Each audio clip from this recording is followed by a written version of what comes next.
evening and welcome to the InfoWars Nightly News. I'm your host, Rob Dew, and today's date is Wednesday, September 5th, 2012, and here's a little look at what we have coming up. Tonight, the establishment media is attempting to discredit what it characterizes as conspiracy theories surrounding massive government ammunition purchases. Then, a new study looks at specially adapted aircraft to disperse particles into the upper atmosphere. Plus, television stations could start using drones to cover news stories. And Linda West talks to disaster preparedness expert Dave Acton. All that and more coming up on the InfoWars Nightly News.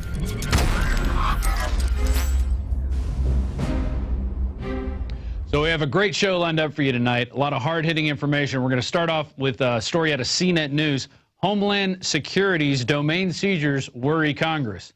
Say it's about time, Congress, that you're getting into the act. In a letter to the U.S. Attorney General, Congress members cite concerns about seizing the domain names of websites whose actions and content are presumed to be lawful and protected speech. And here's the quote. The U.S. Department of Homeland Security is seizing domains and taking down URLs in the name of copyright infringement, but its tactics are worrying certain members of Congress. And these are the members. We are concerned about your department's seizure of domain names under Operation In Our Sites, launched in November 2010, the letter said.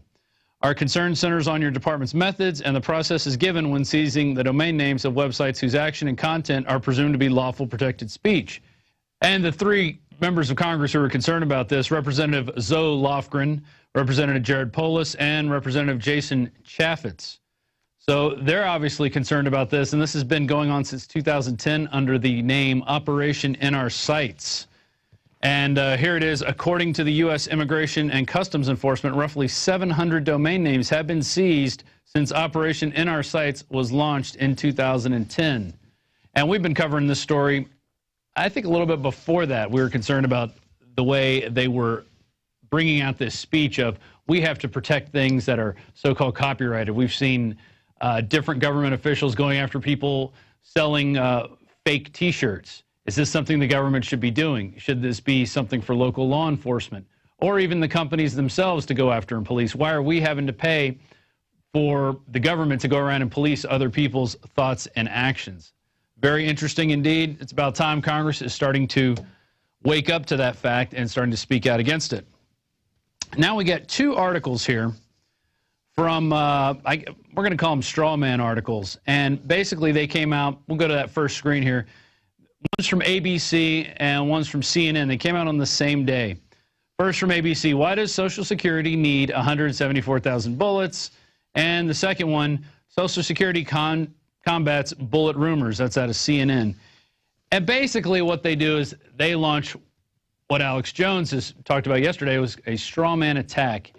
So we were questioning the fact is why DHS buying over 1.4 billion bullets? Mostly hollow points, different calibers. Why are they making those purchases in addition to all the other preparations they're making?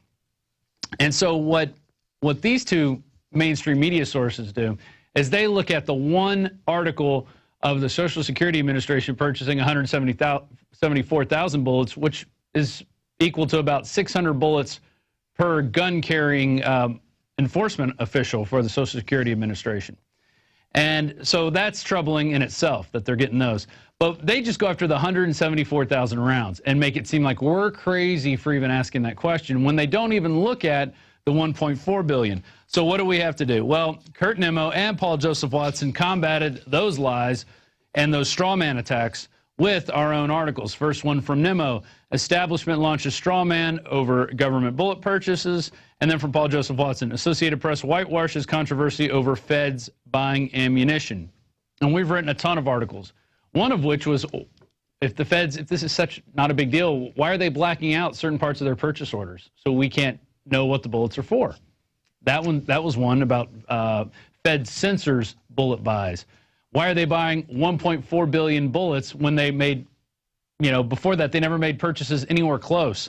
So those are the kind of questions we're asking. And the mainstream media, instead of asking those questions along with us, wants to cherry pick and attack just certain parts of our argument, going, oh, all they want's 174,000. What's the big deal? Well, it is a big deal. It's a big deal that our government is arming with hollow point bullets, which are against the Geneva Convention, for presumably to quell any civil unrest that'll be brought about by these bankers. So there it is right there. DHS classifies new ammo purchases following controversy. Why didn't they ask about that? Look, they're blacking out ammo purchases. What's wrong? I mean, what do they have to hide? If they don't have anything to hide, why not tell us what's going on with these ammo purchases?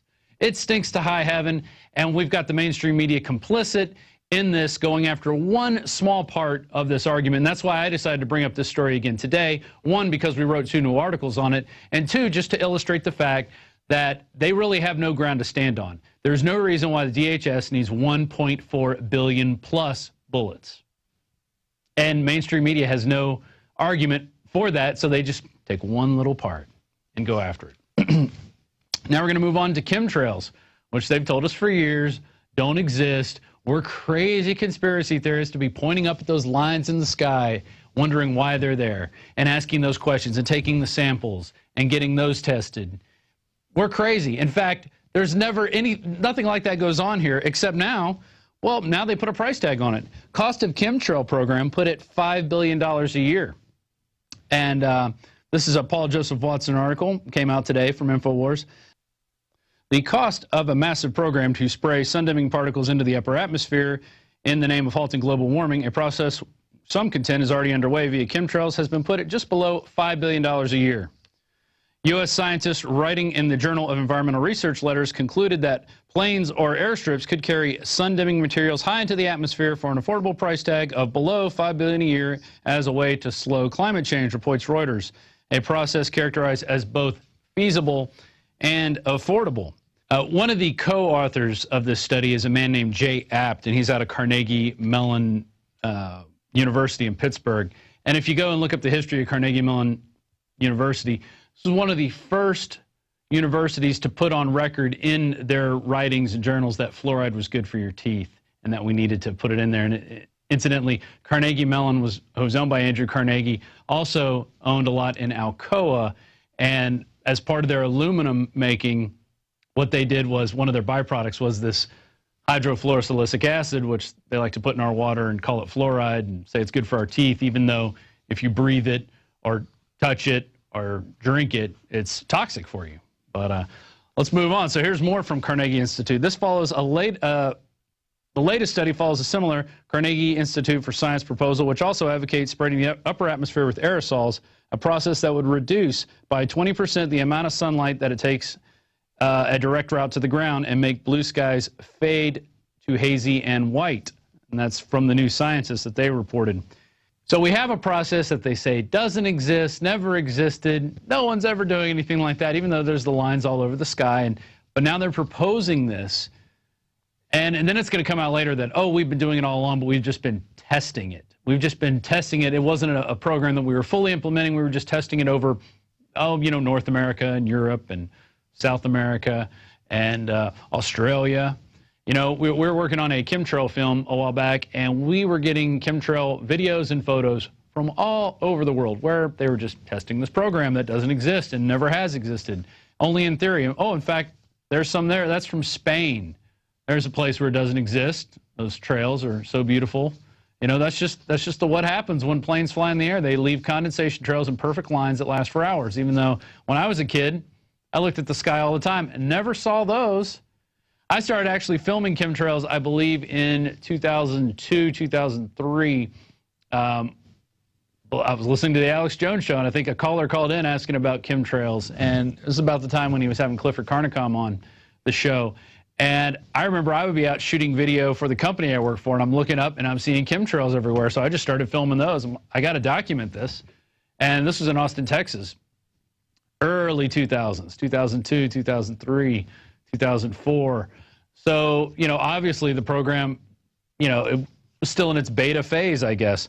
So moving on, Reading University's Professor Keith, I love this last name, Shine, told the Daily Mail that clouds formed by aircraft fumes could linger for hours, depriving those areas under busy flight paths, such as London and home counties, of summer sunshine. So that's what it's meant to do. It's meant to darken the skies. It's meant to... they're trying to reverse this problem that isn't even man-made anyway. And you know what? Our atmosphere is in a constant state of change. We've had plenty of climatologists on. We had a professor from Canada who is actually being ostracized for his views, and he's been studying the climate for 30 years, and he says it gets warmer, it gets colder, it gets warmer, it gets colder. So back in 2000, I would say 2007 this happened. I think the article has a typo here. KSLA actually did a news piece. They found that the substance that fell to Earth from a high altitude chemtrail contained high levels of barium, 6.8 parts per million, and lead, 8.2 parts per million, as well as trace amounts of other chemicals, including arsenic, chromium, cadmium, selenium, and silver. All of these, but one, are metals. Some are toxic, while several are rarely found in nature. So how did they get there? Well, and that was back in 2008, 2007. Well, KSLA also asked Mark Ryan, director of poison control, about the effects of barium on the human body. Ryan commented that short-term exposure can lead to anything from stomach to chest pains, and long-term exposure could cause blood pressure problems. And the Poison Control Center further reported that long-term exposure, as with any harmful substance, would contribute to the weakening of the immune system. Wow, so you got the chemtrails, you got high fructose corn syrup, you got GMOs, you have vaccines, all types of things that are hitting your immune system to make you weak for what? Maybe the coming pandemic, maybe the coming, I don't know, West Nile virus that they're freaking out about. Well, one thing's for sure. We know they've been spraying these things. We know it's been going on for a long time. I mean, those aren't natural clouds. What you're seeing there, those are chemtrails. In fact, we have two movies. One, What in the World Are They Spraying? And its follow-up, Why in the World Are They Spraying? Which kind of goes over the eugenics angle and kind of patent issues that have to go with Monsanto and others making aluminum-resistant seeds, because that's another chemical they find a lot in these chemtrails is aluminum, and that by saturating with aluminum, certain crops won't grow until you use the Monsanto seed. So there you are. You got them in a two-pack there at the InfoWars store. You can go to InfoWarsShop.com or InfoWarsStore.com. $34.90 for both of them. And I would suggest you get them and have some viewing parties for your friends. And then you know what? You'll start walking around going, oh my God, I haven't even noticed this. You know, because a lot of people don't notice them. I talk to people all the time that see them and they don't know what they are. I'll say, hey, do you see that right there? Does that look like a normal cloud to you? They're like, no, it actually doesn't. I'm like, yeah, you know why? Because an airplane just made it, and there it is again making another one. Why do you think they stay over the atmosphere like that? Well, that's what they're doing. It's part of the New World Order eugenics agenda, and now they're going to make us pay for it to the tune of about $5 billion a year. So there's all kinds of health effects associated with chemtrails. You can go read it in the article about just the exposure to sulfur, what happens to your body, not to mention the barium, you've got aluminum, you've got chromium, all kinds of things. And go check out this article. It's called Cost of Chemtrail Program Put at $5 billion a Year. It's by Paul Joseph Watson. A lot of good information in that. And then while you're at it, pick these up. Educate yourself so you don't look like a crazy person when you are talking about it, jumping up, pointing at the sky like I do a lot. Now moving on to another fear-mongering exercise. Manhattan, next urban area to be mass sprayed with pesticides in West Nile propaganda circus. This is from Ethan Huff out of Natural News. Thousands of residents living in dozens of neighborhoods at the center of the Big Apple are the latest victims to be forcibly sprayed with toxic pesticides as part of the ongoing nationwide propaganda circus involving the West Nile virus. Reports indicate that thousands of Manhattanites and others living in Brooklyn and elsewhere have already begun to be dosed with Anvil, a toxic insecticide chemical linked to endocrine disruption, liver damage, infertility, cognitive damage, and cancer, among other conditions.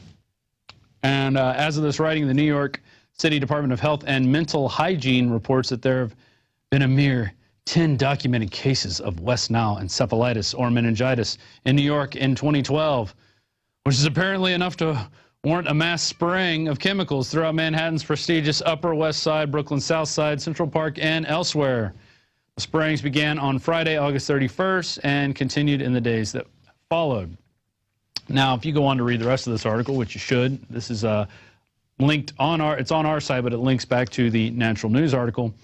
You could even read about, there's a link to a John Rappaport article where he thinks the disease may not even exist.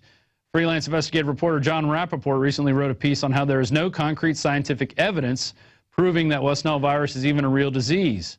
as it has never been isolated or examined. So you can go read his report, too, that's on Natural News. And let me tell you, they're freaking out here in Austin, Texas. I had people, because they know I work for the show and that I'm up on the news, and like, what are the symptoms of West Nile virus? I said, I don't know, it's kind of like a flu-like symptom. You know, and if you get it, most people won't even know that they have it, and then they have a lifelong immunity to it. So it's not this deadly thing, even if it exists.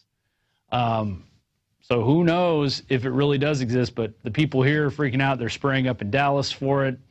And it's just, you know, mosquitoes are a byproduct. I've been living with mosquitoes all my life, coming from Louisiana.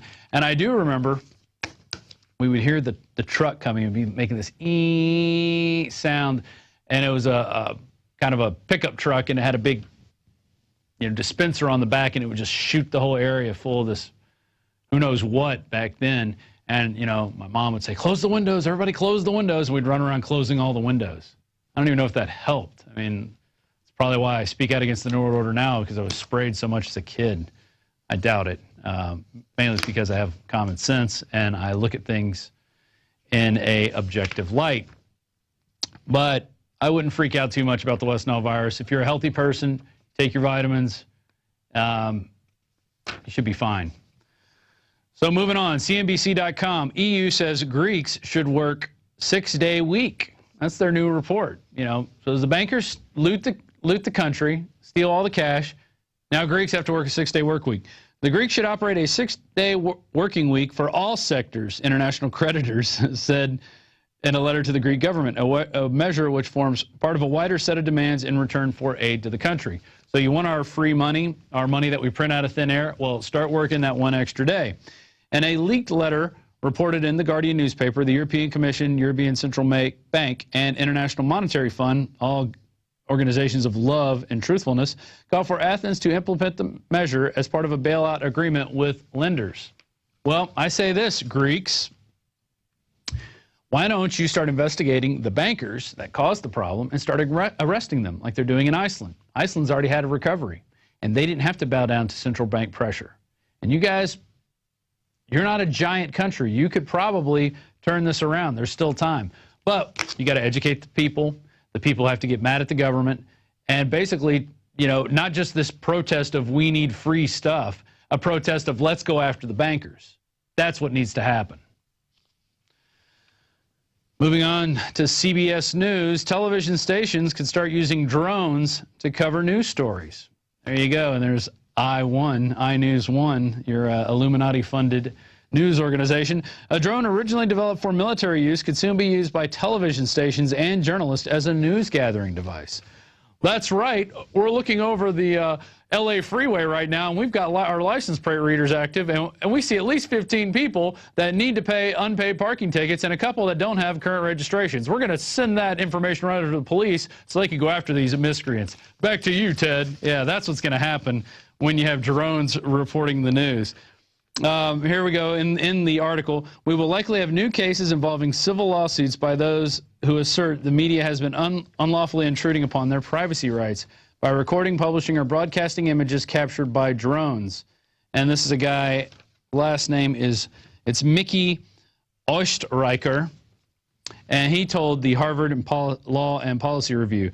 This will also have the usual right to be left alone, causes of action with the concomitant false light and public figure implications, as well as intrusion of solitude or public disclosure of private facts and appropriation.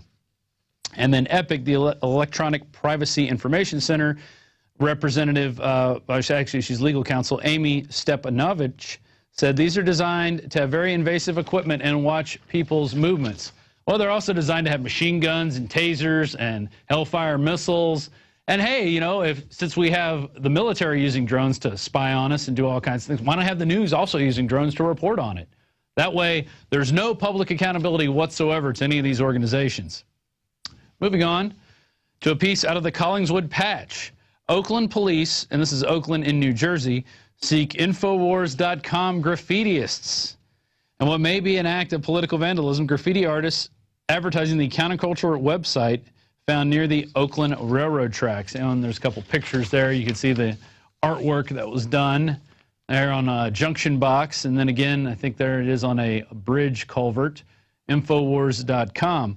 On August 29th and 30th, Oakland police found 4 separate instances of graffiti throughout the borough in which InfoWars.com had been spray painted in red and black paint. They collected forensic evidence at the scene of each incident that was submitted to the New Jersey State Police Crime Lab for processing. Each of these is being considered a separate account of criminal mischief. Wow. So the police are so concerned that people are spray painting InfoWars.com in places that they've dispatched a team of investigators to collect forensic evidence submitted to a crime lab. I mean, this seems like overkill. Hey, why not just use a little scrubber and paint over it or take it off? You don't see them going after or treating regular graffiti artists like this, do you? No. You know, since you're in New Jersey, why don't you investigate your former governor, Jim Corzine, who stole about $2 billion worth of segregated account money from his investors and used it on, you know, betting the farm, you know, any which way. And he sent that money to J.P. Morgan. Why aren't we investing that? Why are we so concerned about people putting up InfoWars.com, a website, enough that we're going to have a formal investigation into the matter? And it gets worse. According to a press release from Oakland Police Chief Joseph T. Abati, police believe that someone may recognize the writing or may have information about someone who has shown interest in the website and are asking anyone with information about the incident to put on their brown shirts, see something, say something, and report to their nearest commissar. In fact, they give out their phone numbers, so let's give them out here on air so we could, you know, maybe report some crimes to the New Jersey Police Chief, Oakland Police Chief. 856-854-0049, extension 6028 or 6023. That's 856-854-0049, extensions 6028, 6030, and that's to the Oakland PD Detective Bureau. Why don't we ask them about child kidnapping rings that are run by the government? Why don't we ask them to investigate the UN, which is just over, you know, the river in New York City, and their constant warmongering efforts and stealing the resources from people? Why don't we ask them about Jim Corzine? You know, why are we so concerned about people spray painting a website in 4 different places in New Jersey? Well, they're afraid of the information getting out. This brings us to our quote of the day. It's very apropos to the earlier story on drones. If you're concerned about it, maybe there's a reason we should be flying over you, right?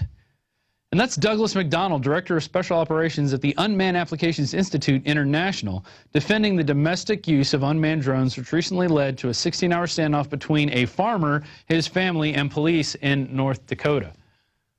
Yeah, you have nothing to fear, right? So let us just come on in. Let us put our hands down your pants. Let us feel up your daughters and sons. Let us see what's in that coffee cup, because Al-Qaeda may be hiding in it. And what do you have to hide?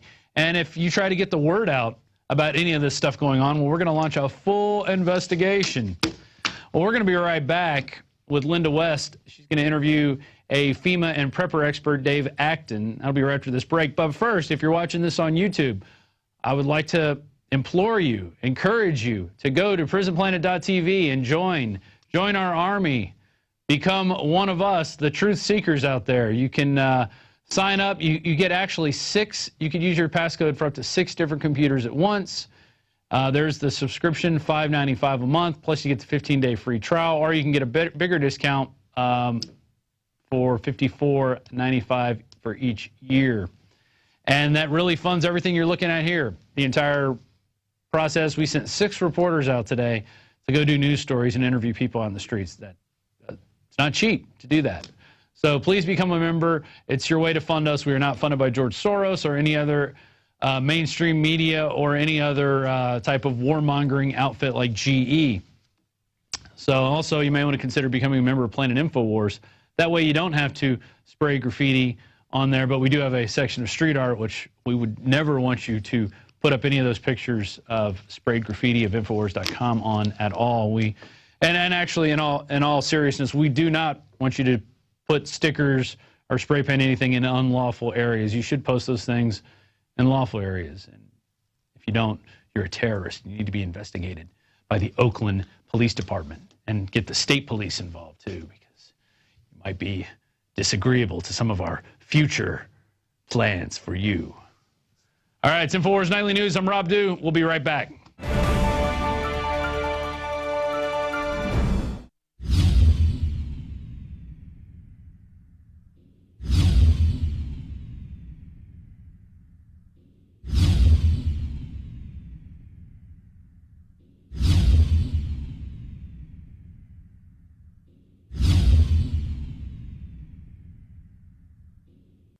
I really enjoy it when the globalists try to poison us, and, well, we resist them via a free market system. Hello, my fellow Info Warriors. Alex Jones here, introducing you to the ProPure family of gravity-fed filters. Now, you know that the globalists are filling our water with radioactive isotopes, fluoride, lead, mercury, arsenic.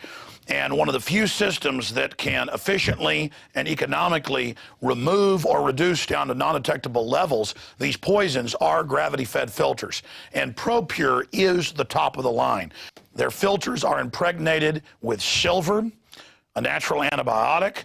On top of that, they're bigger, so they filter faster. You don't have to prime these the first time you use them. It's amazing. Go to InfoWars.com and click on the shopping cart link to see the entire family of these babies.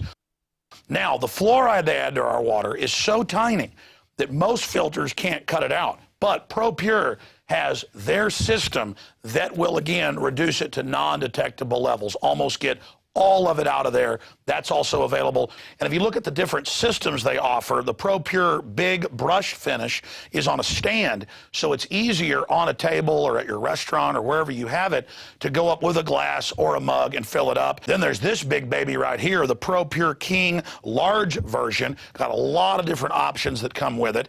Also, they have the ProPure Big, probably one of the best values out there. And of course, it's burnished stainless steel. And then what I use on my RV, something that's great for your hunting cabin or the back porch, is the ProPure Traveler. Small and portable, but packs a huge punch, cleans out all that garbage. They also have a glass sight spigot, so you don't have to take the top off and look in the bottom area to see how much water. You can see how fast it's filtering with this optional system. The globalists obviously are hitting us through our water. It's time to take control of our lives. It's time to not give our children and families these poisons, and these systems cut it down to non-detectable levels across the board. ProPure is the name. I only promote what I believe in. And I use ProPure in my home and my office. And I recommend that you check out the information on ProPure at InfoWars.com. We already have the lowest price at InfoWars.com on the ProPure gravity filter system. But when you add in the 10% off when InfoWarriors use the product code WATER at InfoWars.com, nobody can top it. So again, it's a win-win-win. Stop drinking the poison water. Checkmate the globalists when it comes to your health, and support InfoWars.com and the work we're doing here. You know, many revolutionaries rob banks and things and kidnap people for funds. We promote in the free market the products we use that are about preparedness. That's how we fund this revolution against the New World Order in our move to restore our constitutional republic and a spirit of 1776 worldwide. Check it out at InfoWars.com. ProPure, top of the line, #1, most powerful and effective and economical gravity-fed water system in the world. ProPure, available, discounted at InfoWars.com. Don't forget product code WATER to save 10%. It's the latest generation, years in development. ProPure is the name. Alex Jones here with a message that could revolutionize health in this country. Going back about a year and a half ago, I began to learn about the incredible health effects of longevity products. Aaron Dykes lost 92 pounds. We're going to show you some before and afters. Aaron, break down what happened, your story. I've worked really hard with diet and exercise to try to lose weight, but I just didn't get the results. It just didn't happen. Then I saw what you were doing with InfoWarsTeam.com. I wasn't even trying to lose weight, but I got it because I wanted to feel better energy. I wanted that nutrition. Didn't even understand how that could kickstart my own weight loss goals, but the products did that for me. I found myself suddenly losing weight, more energetic, wanting to exercise, wanting to eat the right foods. And they don't even advertise it as weight loss. I want to challenge our radio listeners to go to InfoWarsTeam.com. Sign up as a distributor and get wholesale pricing discounts at InfoWarsTeam.com.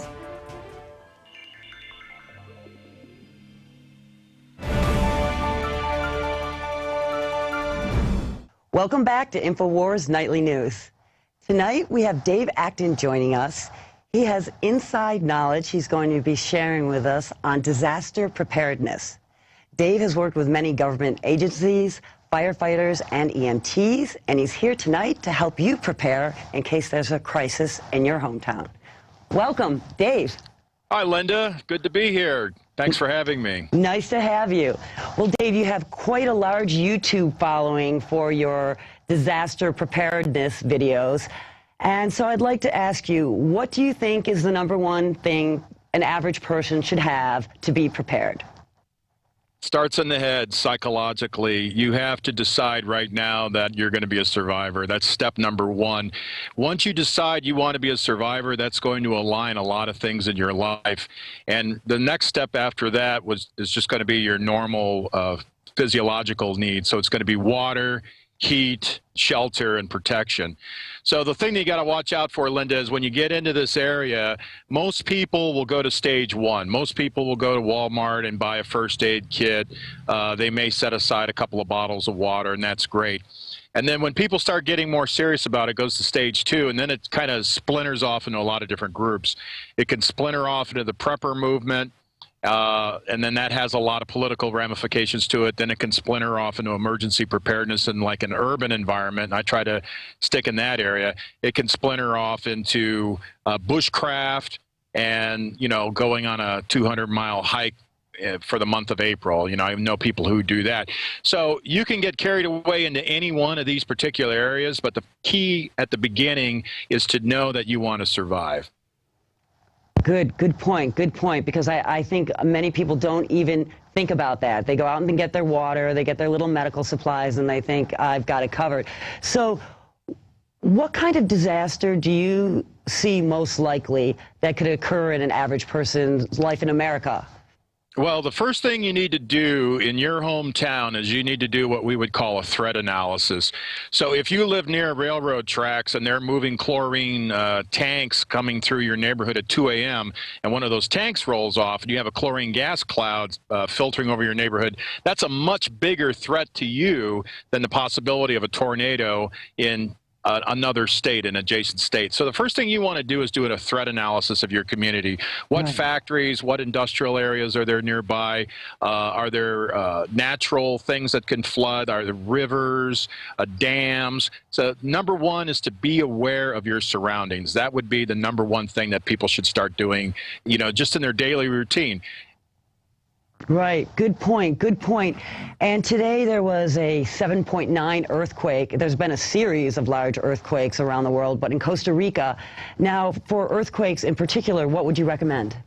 Well, #1, get rid of the idea that someone's coming to save you. You know, the police, fire, EMS is going to be totally overwhelmed. Their doctrine, as pushed out by, you know, FEMA pushes out a lot of national policy and a lot of national doctrine because FEMA is not really a response agency.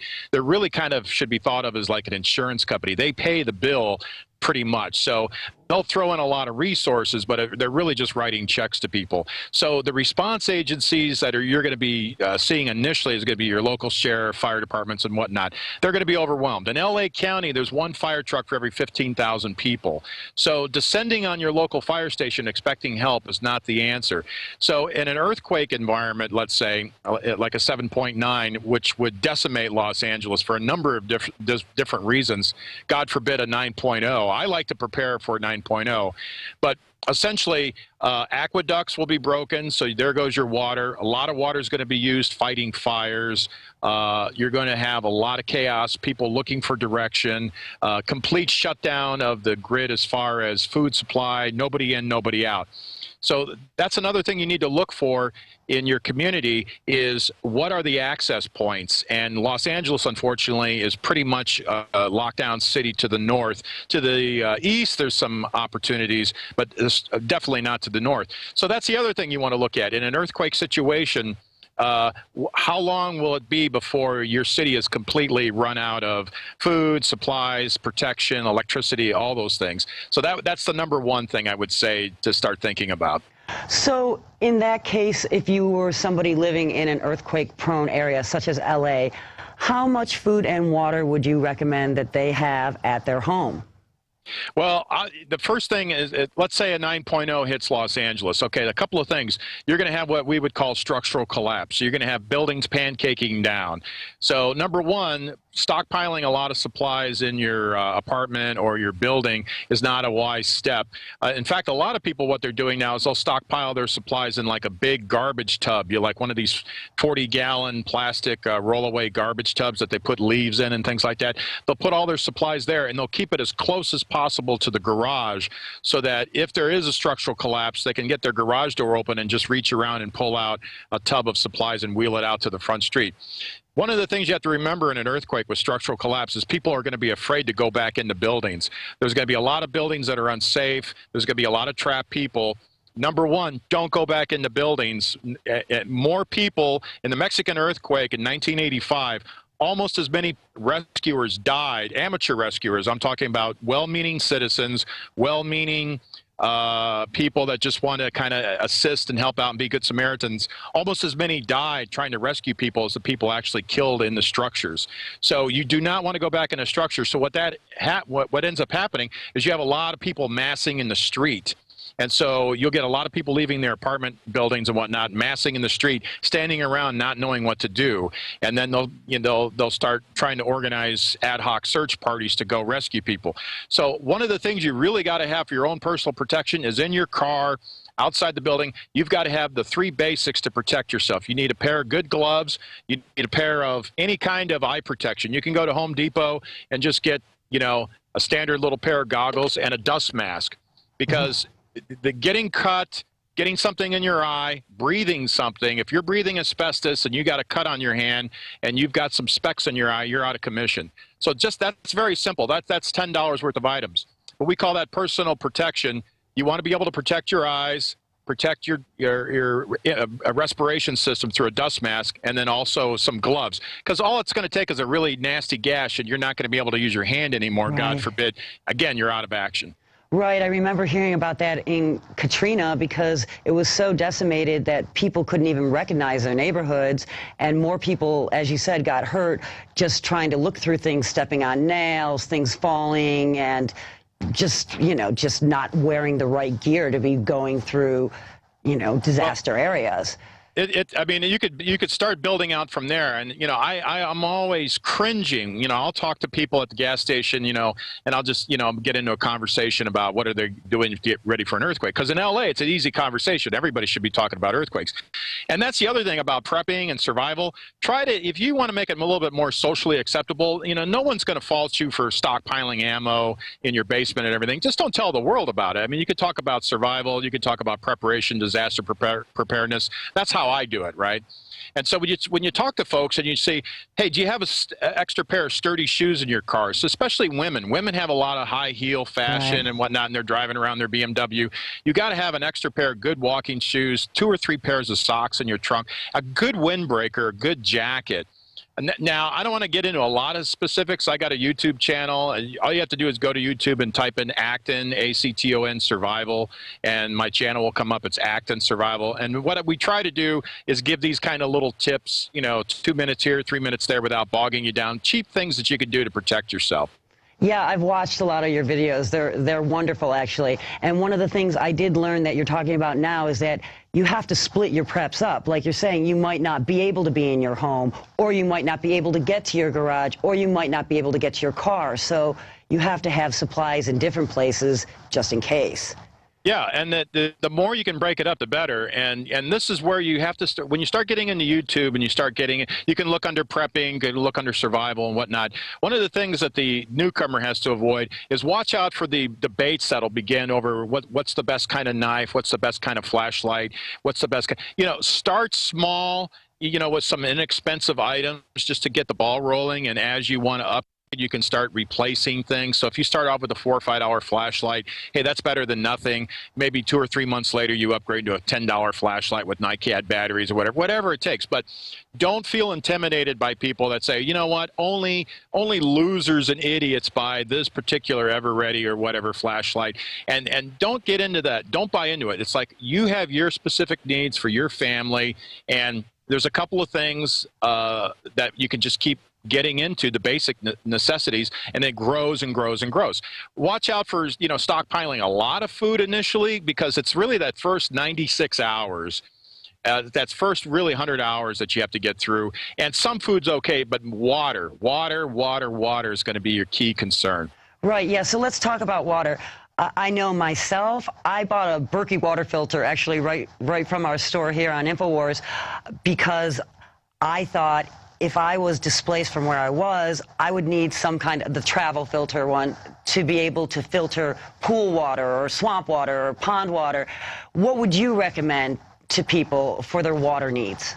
Well, I mean, InfoWars, the shop there is a great place to start, and those sponsor InfoWars, so I would definitely direct people there. If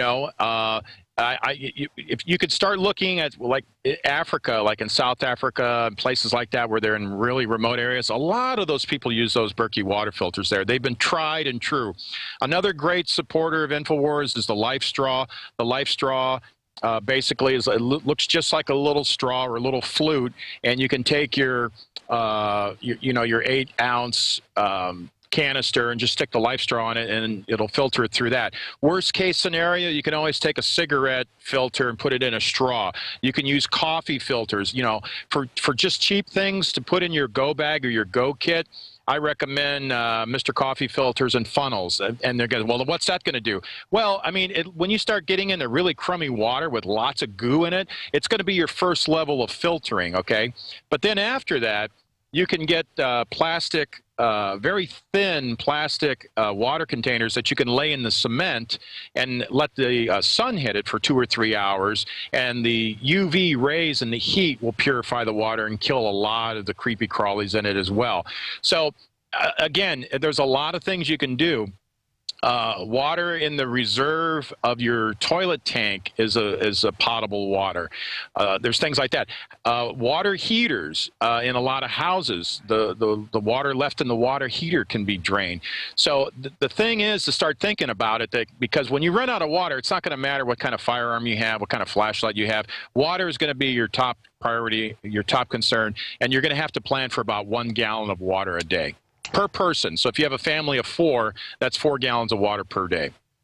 Wow, that is a big. Those Life Straws are amazing. I mean, you could carry those in your purse. That's just a wonderful thing. I didn't know about those. I'm going to have to get some of those. So Dave, let's move on to some of the disasters that we could possibly face other than natural disasters. For instance, in the event of an economic collapse, what can we expect to see, and how can we best prepare for that?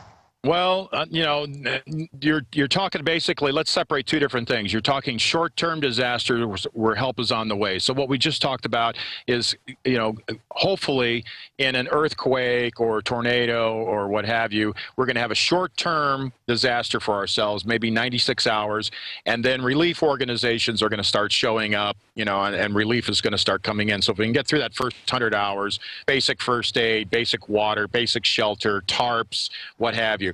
Now, what you're talking about is long-term disaster where we have, let's say, a gas crisis where gas goes to $10 a gallon or gas goes to $15 a gallon, and all of a sudden the semi-trucks stop running. Or there's an EMP, electromagnetic pulse, there's a solar flare, there's a man-made EMP. Bam, the solar flare hits these semi-trucks and the computers and the processors, and it shut them down. So once our transportation system stops, that's going to be a real problem for most people in the inner city. And as you know, as we push people into the city and corral them in, it's going to be real hard to get out. It's going to be real hard to really get your resources. So I would say one of the things to always keep paying attention to is whenever you go out on a trip, if you're going to see some family members, always stop at the truck stops, because you can get a good gauge of what's going on in the economy by what you see with truckers and some of the things that they sell in truck stops. When you start seeing diesel go up at truck stops to $10 a gallon, we're going to be in a lot of trouble, because a lot of those wildcat truckers, they can barely make it on, let's say, $1,000 a week that they're making right now, and a lot of those guys have to pay for the diesel fuel out of their pocket. The minute diesel fuel gets up to, let's say, $10 a gallon, they're just going to stop because they can't make any money anymore. Then the flow of goods and services stops. Once that happens, then you're in a really, really bad situation. And that 100 hours is going to be nice to get through the 100 hours, but now you can have long-term problems. Right. So under those kind of circumstances, we can expect possible civil unrest, martial law.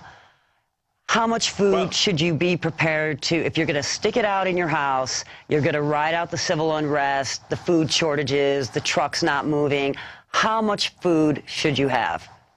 Well, you know, one of the things I do is I experiment with food supplies and take a weekend and actually eat what you've got. You know, prepare MRE. And I'm not talking about meals refused by Ethiopians. That's an old army joke. But the meals ready to eat, the MREs, not the best in the world. But an MRE food pack, it may be only, 700 calories. So one of the things you're going to have to remember is, depending on how much work that you're expecting to do, you have to calculate your calorie load. So, you know, the average man is probably looking at least 1,500 calories a day just to survive. So let alone if you have to start walking 5 miles, 10 miles, 20 miles, you may need 3,000 calories. So you need to take a look at some of the survival supplies you have and look at your calorie intake, because you will not be able to continue to work or to burn calories in your survival activities if you don't have the right kind of food rationing. So I would say, number one, start with your calorie load. And number two would be careful about turning your house into a fortress. I mean, and there's different psychology for everybody. If you live in a gated community and you know your neighbors, you know, that's certainly a different lifestyle. However, if you're in a suburban neighborhood and people kind of know you're prepping and people kind of know you're stockpiling food, you're going to start getting people knocking on your door wanting food. So, you know, it's going to be a little tricky. I think you need 2 or 3 locations. I think it's nice to have your house with some food supplies, but you need some extra supplies in a car. Maybe even have a junk car, a beater that you've purchased that's you're storing somewhere else. Maybe even a storage shed outside of the city, you know, that you can pay $60 a month in storage fees and have some stuff there. But, you know, you've got to spread things out. Whatever works for you, but do not just put all your eggs in one basket. So that would be primarily the number one thing to start thinking about. Yeah, good stuff. Good stuff. Very good. Now, I liked, you were talking about the psychological readiness that's also needed. And there's a lot of people out there that have children, and the effects on the children are going to be severe. How would you suggest that parents deal with children during some kind of crisis? There's an old joke in this industry. There's rich people and poor people. The rich people are going to go to the hotel. The poor people are going to go to the shelters. So start thinking about, you may have to go to a shelter. You may have to go to a Red Cross shelter. You would be surprised. Children can be very resilient. Children can see a disaster as a game. Children can see a disaster.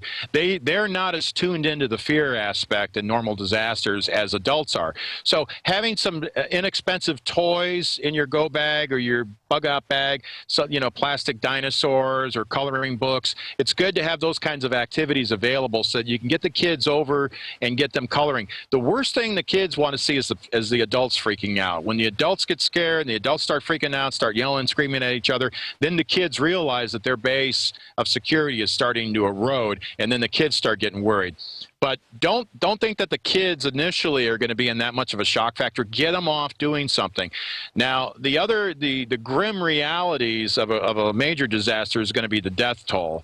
And that's something else that you want to think about, is as people start learning about their loved ones that have died, you're going to have groups and shelters, and you're going to have to be very careful and sensitive to get people away from the main group when you tell them that their loved one died. And there's this one police chaplain once said his technique is, I've got some really bad news for you.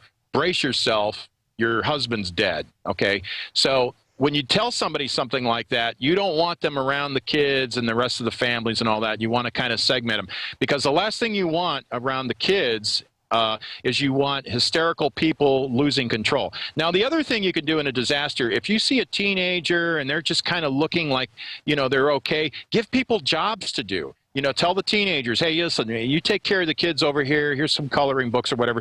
The sooner you can give people something to do and give them something to engage them, that brings them back to a feeling of empowerment. That brings them back to feeling like, hey, you know, it's going to be okay. The worst thing you want is no plan, no idea what you're going to do, and people just standing around getting worried and panicked, and then everything's going to lose control, and you're going to have a real chaos on your hands.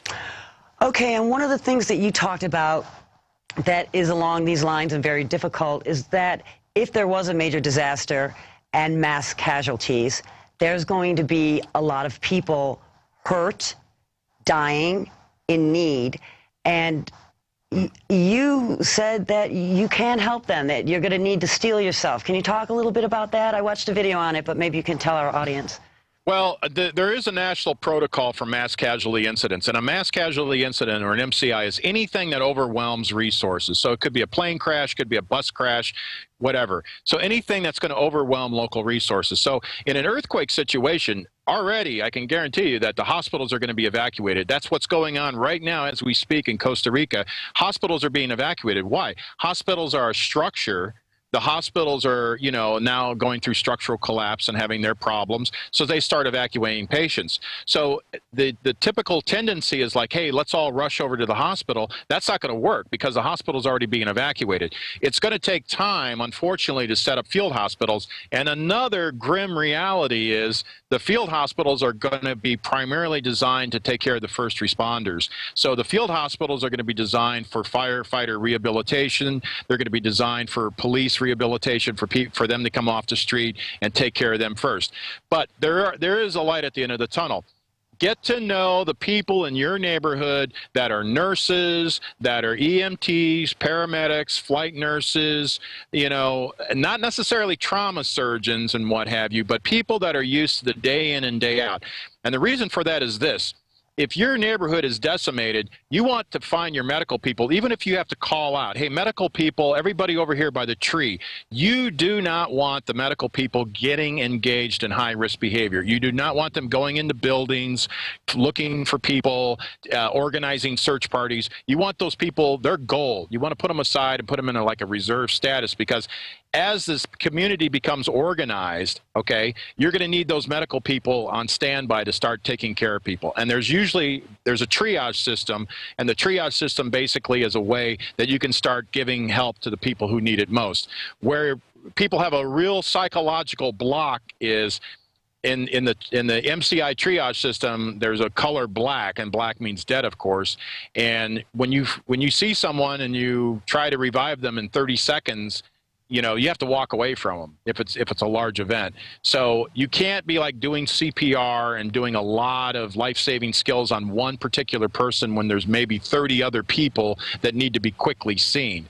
So one of the things you can ask when you get your medical people put aside is, hey, how many of you guys understand triage? And that's most people can remember that because that goes all the way back to World War I, actually to the Napoleonic Wars. That's where it was started. And most of the EMS services today trace their history back to the Napoleonic Wars, because Napoleon's surgeon basically started this whole concept of triage. And triage is, who are the people we can help right now? Who are the people that can wait? And who are what we would call the walking wounded or the walking well? People that are just crying and screaming, but they really just have boo-boos. You know, they're hysterical or whatever. Not necessarily the ones that need the immediate treatment. Okay, so let's talk a sensitive subject, guns. A lot of preppers have added buying guns to their prepping items and ammunition. But as we saw during Katrina, they went around and confiscated guns. So what is your opinion on being armed during a crisis, and do you see them confiscating guns if there is a large-scale disaster?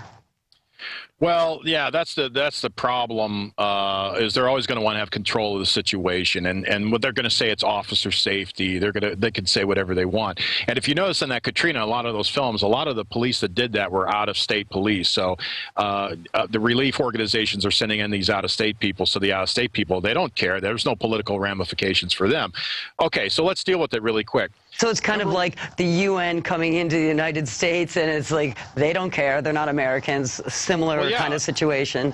Yeah, when you mobilize a National Guard unit from the next state over, or you bring in cops from the next state over, or mutual aid, they don't know anybody. So, you know, but the idea here is a couple of things about guns. Be careful with guns, because guns can be used against you. And I'm just giving you some basic safety tactics. So never store your ammo and firearms together, because that's the worst thing you can do. If you keep loaded weapons in the house, you better be really, really good at knowing what you're all about, like a retired FBI agent or something like that. So rule number one would be, do not store the guns and ammo together, because if your house is looted, they're going to find your cache, and they're going to say, great, we got loaded weapons now. Then you're going to come home, and they're going to be sitting there in your living room with a weapon on you, right? So that's probably number one. Number two would be, the minute you use your weapon and fire it off, you're going to tell the whole world you have a gun. So keep that in mind. You may want to tell the whole world you have a firearm. That's fine. But a couple of things are going to happen. You've now given away your location or your position, unless you're like in the mountains and you're, you know, you're a rifleman and you've got yourself camouflage. Now, believe it or not, I was in Haiti before the earthquake, and gunfire was very routine. And in some of the areas, you'd hear bang, bang, and people were firing their guns off mainly as warnings. So mainly if the looters were coming near their house, they would fire off a shot in the air to let the looters know that there was someone in the house with a gun. But the neighborhood that I was in, it was a medical mission about 4 years prior to the Haiti earthquake, you would hear a firearm, a single shot go off about every half hour. Bam, bam, bam. It's pretty common. So that's one of the areas that I saw weapons being used, was just to kind of as a warning, like, and so the whole neighborhood was kind of like shooting these firearms off. But the other thing you got to watch out for is the minute you kill somebody, if people are knocking on your house for food and you blow them away, you know, if there's a big group outside that watched you do that, you're going to have to start deciding whether or not you want to kill another 30 people, because they're going to be a little upset with you. The other thing about firearms in a house is you can always be burned out. So you have to be careful with firearms that they don't give you a false sense of security, because if you start shooting people up, all you have to do is take a highway flare and some kerosene and you know, sweep around the side of your house and set it on fire, and you're not going to be able to shoot the flames out. So firearms are tricky. And you know, it's an individual choice, and it's very controversial. So I'm just giving you a few of the pros and cons there. Right, and if you do decide to arm yourself, you should, of course, go practice if you're a novice, I would assume. Don't wait to try your gun out the first time you really might need it. I recommend there's three levels of firearms. There's the long rifle, then there's the shotgun, and then there's the pistol. If you have a long rifle like a .223 or something like that, the idea behind that is to keep people 200, 300 yards away. You can pink off, you know, little trucks and cars, and everyone knows, hey, this guy's a sniper. You could pin a lot of people down. So keeping people 200 yards away is a great idea. A shotgun, like a riot shotgun, like a Mossberg, that's great at keeping people about 50 yards away. But they're a little too close now. Okay, and by the time they're 25 to 20 yards away, now you can use your revolver or your semi-automatic. But that's the last resort.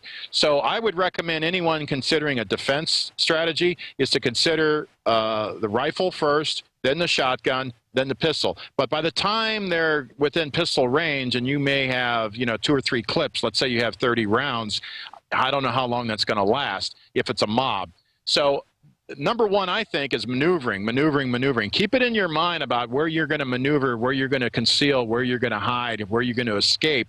So evading and escaping the problem is a lot better than confronting it head on in a frontal attack. So that's why several caches of food, if you've spread your food out on your property and, you know, a gang finds one cache, there's no reason to start a big engagement with them, because they may not find the other 5 or 6. So maneuvering and escape and evasion is just as important as having the firearm.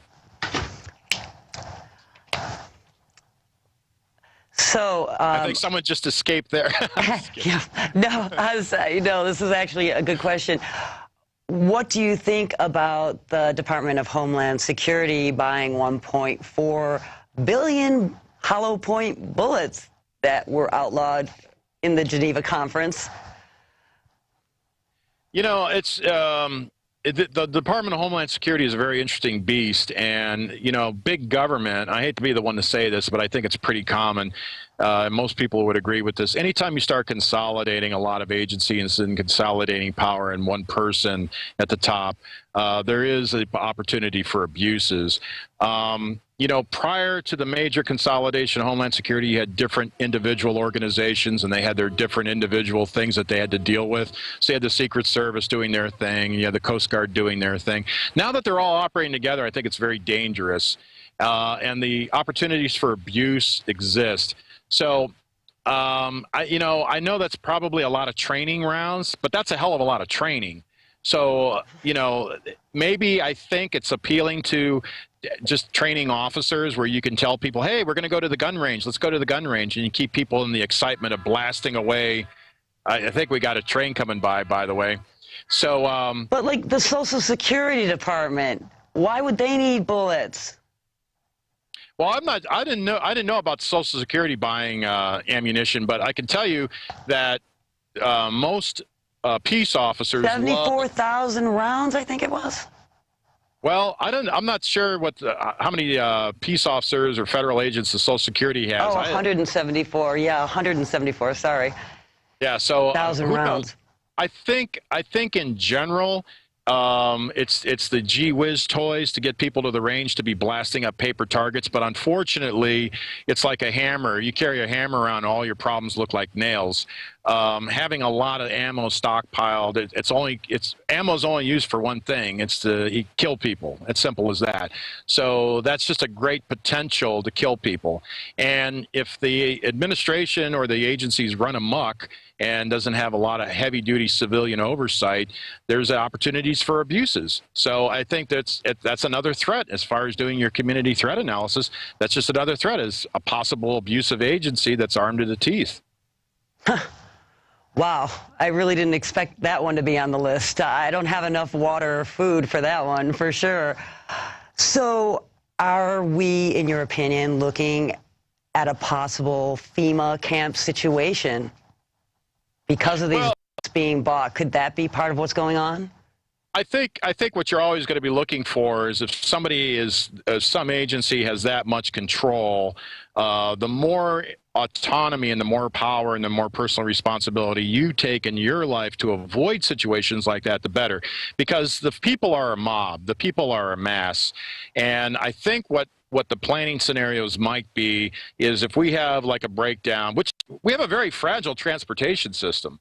It wouldn't take much. And communication, which I know you're an expert and often talk about ham radios and how important it is for people to learn that. Do you want to talk a little bit about that? Because if the internet goes down and the wireless phones aren't working and all of a sudden we're in chaos. Well, yeah, look at downtown L.A. You get a basketball game. The L.A.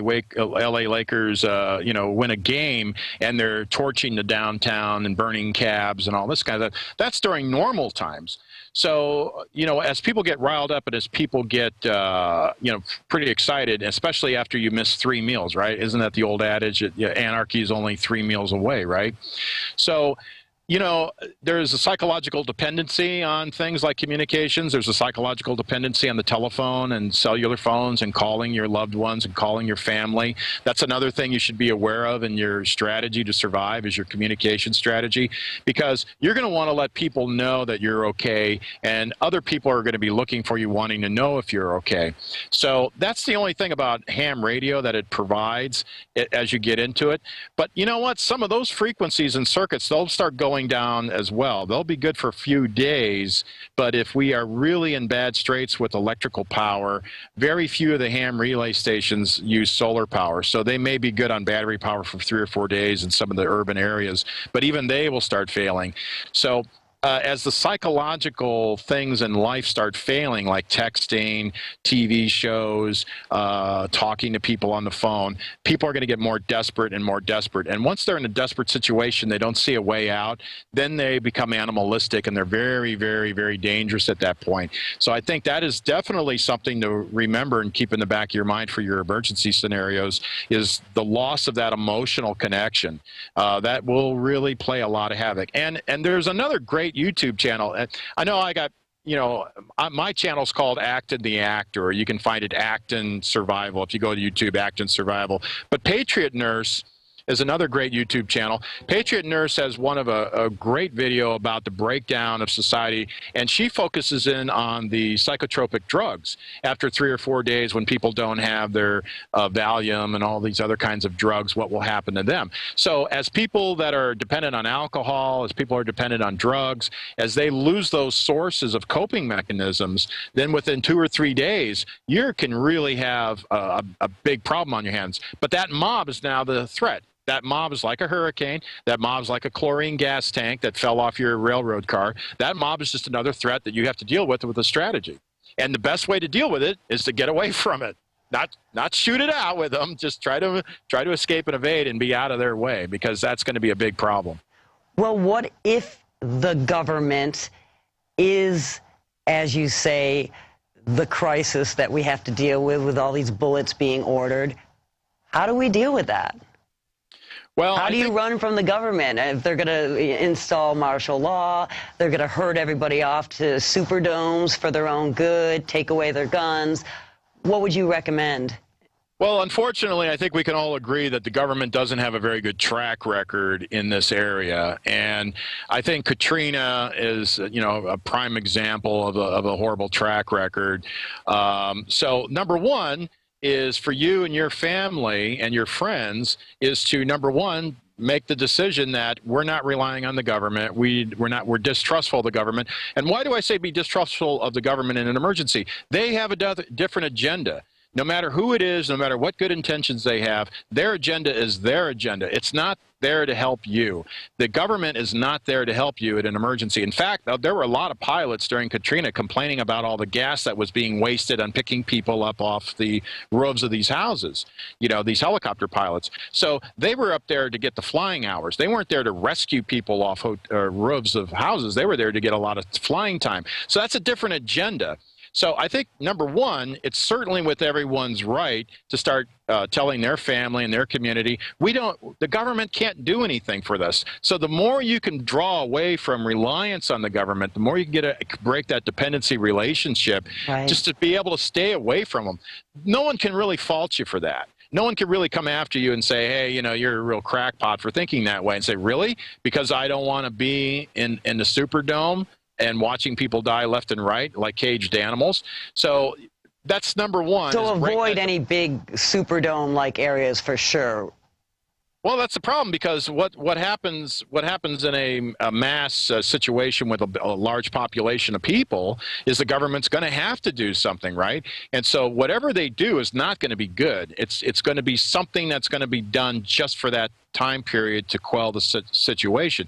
So if it's to herd people over here or get people over there, whatever. Because remember, you're not having resources showing up for a good 96 hours, maybe a week in some desperate cases. So, you know, relying on organized government to assist in that situation is foolhardy. Personally, that's what I think. Because the fire stations are just going to lock down. They're not going to do. Fire trucks aren't going to be running around putting fires out. They're going to want to put all their apparatus in reserve. Same thing with the hospitals. Same thing with the ambulances. So what initially will happen, my take is, you're going to see a lot of people that are really scared, and if the government's not there, they don't see the police officers, they don't see the fire trucks, they don't see the ambulance services, they're going to freak out even more.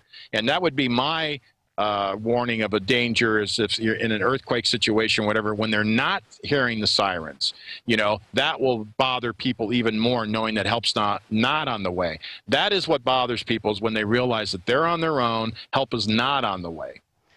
That's a really good point, because I think a lot of people think of the government as a parent, and if something happens, oh, it's okay, it's the American government, they'll come save me, as we saw in Katrina. That didn't happen. Dave, thank you so much. This has been really illuminating. You have so many wonderful vids on your YouTube channel. I don't want to get into the specifics of prepping, because you have hundreds of videos, so people can go and find whatever they want to know about. In closing, is there anything you want to leave us with that people should know to be prepared? Well, I think, you know, I've learned a lot. You know, I'm new to this, and I would say that YouTube is a great place. The Alex Jones, InfoWars, channel as far as having all the products that can get you started, like the water filters and the Life Straw and things like that. Great place to start. My channel is just search in YouTube Acton, A-C-T-O-N, and Survival, 2 words, Acton Survival. You'll eventually get to my channel, David Acton. And then there's other great channels there. Patriot Nurse is another one. I'll plug her because she hits everything from a medical perspective. Just don't be afraid of it. Don't be afraid of it. Get started. Do something today, and you'll feel a lot better. And Linda, by the way, I thank you very much for inviting me. And it's my honor to be your first interview on InfoWars, so thank you. Thank you so much, Dave. It's my honor to be part of the team, and thank you so much for sharing your expertise with us and helping everyone. Okay. Have a great night. Well, thanks to Dave for giving us that wonderful information. And as he said, you can find all of these survival products right here at InfoWars.com store. We have all these great products like the Pocket Socket, the Survive and Thrive Organic Food Supply, the Pro Pure Big Water Filtration System, which is awesome. We also have Alex Jones 4-day on-the-go food pack, which is great, and Alex Jones 5-day emergency grab and go, and also Alex Jones 16-day Patriot food supply. We have tons of things available here, everything you could possibly need. Folks, if you want to be prepared, you can find everything you need for your family right here at InfoWars.com. It helps support our team, and we certainly want to make sure that your family's safe and you're not counting on the government, because we certainly aren't. Don't forget to become a member of Prison Planet TV, and you can support all of us here at InfoWars to bring you the news that keeps you free. Thanks for tuning in to the nightly news at InfoWars.com. I'm Linda West, and have a wonderful night.